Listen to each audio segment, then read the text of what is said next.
Magandang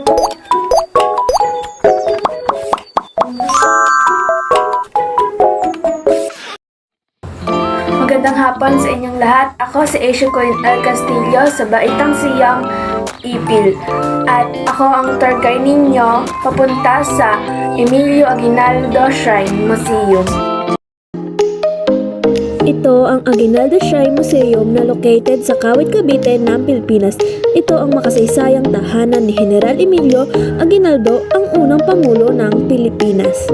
Ito ay itinayo noong 1845. Ang mansyon ay nagsisilbing museo na may personal na gamit ni Aguinaldo, mga sekretong lagusan at iba pang makasaysayang artifact.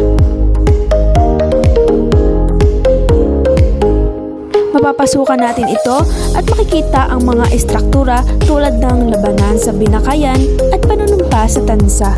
Makikita din natin dito ang mga sandatahang ginamit ni Emilio Aguinaldo. At ito ang kagamitan ni Emilio Aguinaldo at mga kasuotan niya. Nandito din ang libingan ni Emilio Aguinaldo.